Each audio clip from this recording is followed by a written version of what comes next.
कलयुग का प्रभाव कैसा होगा, कलयुग में मनुष्य का व्यवहार कैसा होगा, कलयुग की स्त्रियां कैसी होगी, कलयुग में मनुष्य का आकार और आयु कितनी होगी, कलयुग में पाप और पुण्य की परिभाषा क्या होगी, कलयुग में मुक्ति पाने के कौन से मार्ग होंगे तथा कलयुग का अंत कैसे होगा आदि के विषय में हमारे प्राचीन पुराणों में कलयुग की भविष्यवाणी की गई है। भगवान श्री कृष्ण ने कलयुग की भयावहता का वर्णन गरुड़ जी के सामने किया है, जिसके बारे में प्राचीन गरुड़ पुराण में बताया गया है। तो चलिए जान लेते हैं कलयुग के बारे में की गई प्राचीन भविष्यवाणियां। कलयुग का अंत धर्म की विफलता, अनुशासन की कमी, मनुष्यों में बढ़ती दुर्भावना, धन की लालसा, अत्यधिक काम का प्रभाव, भ्रष्टाचार से बढ़ता व्यापार, गुरुजनों तथा पूज्य लोगों की नींद, स्त्रियों में व्यभिचार और अनाचार आदि गुणों की वृद्धि, लोगों में आध्यात्मिकता की कमी आदि प्रकार के लक्षणों से कलयुग की पहचान होती है। भगवान श्री कृष्ण ने कहा था कि कलयुग में मनुष्य का मन अत्यधिक कठोर हो जाएगा। मनुष्य अशांत, चंचल, धर्म से विमुख होकर अधर्म के पथ पर चलने वाले होंगे। उन्हें शास्त्रों का ज्ञान नहीं होगा, जिसके मुख से जो भी निकलेगा उसे ही शास्त्र समझा जाएगा।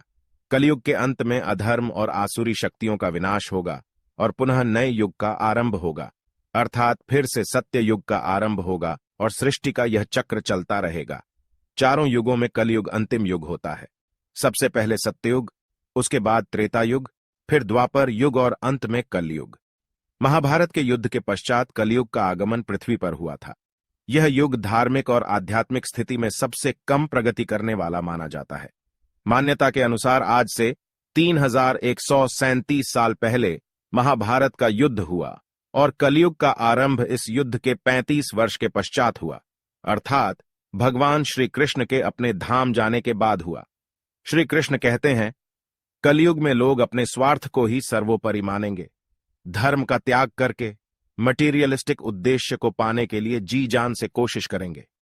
धर्म में विश्वास न होने के कारण लोग अन्यायपूर्वक आचरण करेंगे। यदि हम आज के समय में देखें तो पाप इतना बढ़ चुका है, मानो ऐसा लगता है कलयुग का अंत अब निकट आ चुका है। लेकिन कुछ विद्वानों के अनुसार यह तो बस शुरुआत है। आगे कलयुग और भी भयानक रूप लेने वाला है। कलयुग के उस भयानक रूप को देखने की क्षमता आज के मनुष्यों के अंदर नहीं है। जब कलयुग का अंत समय निकट आएगा तो ऐसी ऐसी भयानक चीजें दिखाई पड़ेगी। मनुष्य का रूप इतना विकृत और भयानक हो जाएगा कि वह मनुष्य कम पिशाच ज्यादा दिखाई देंगे। तो आइए जान लेते हैं गरुड़ पुराण में कलयुग के अंत के विषय में क्या कहा गया है। गरुड़ पुराण के अनुसार एक बार गरुड़ जी ने भगवान श्री कृष्ण से पूछा, हे प्रभु, चारों युगों में कलयुग को ही सबसे भयंकर और दुख कारक माना गया है। इस कलयुग का अंत कैसे होगा और कलयुग का अंत समय निकट आने पर कौन से संकेत दिखाई देंगे?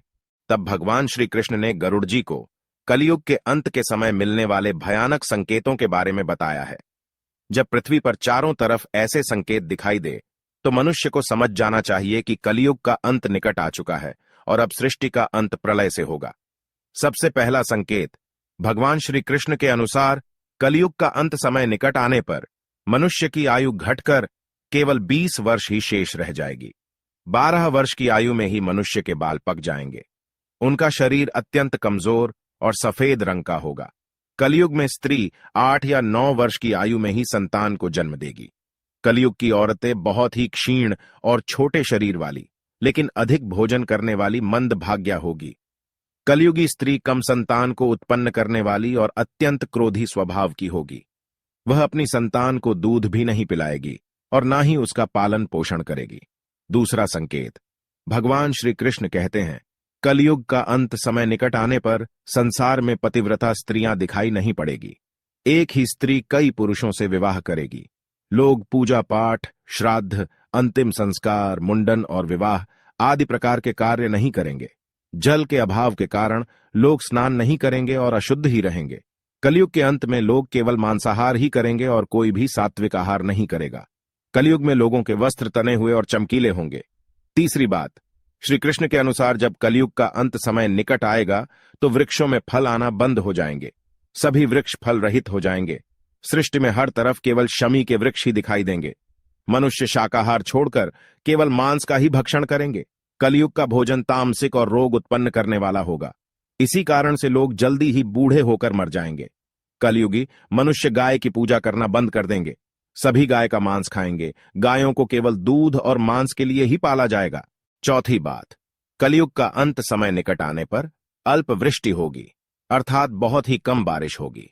खेत अनाज नहीं उगा पाएंगे। धान्य का आकार बहुत ही छोटा होगा और फलों में रस भी उत्पन्न नहीं होगा। मनुष्य भूख और प्यास के कारण ही मरने लगेंगे।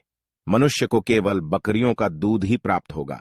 पांचवी बात, जब कलयुग का अंत होने वाला होगा तब भगवान विष्णु सूर्य के किरणों में विराजमान होकर पृथ्वी का संपूर्ण जल सोख लेते हैं।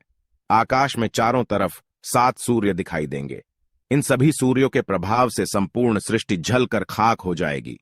तत्पश्चात रुद्र रूपी भगवान विष्णु संपूर्ण संसार को दग्ध करके अपने श्वास से मेघों को उत्पन्न करेंगे और ये मेघ भयंकर गर्जना करते हुए अगले 100 वर्षों तक आकाश से जल की वर्षा करेंगे और सृष्टि की उस भयंकर अग्नि को शांत कर देंगे। अग्नि शांत होने पर वे मेघ संपूर्ण जगत को जल में डुबो देते हैं और इस प्रकार से कलयुग का अंत हो जाता है।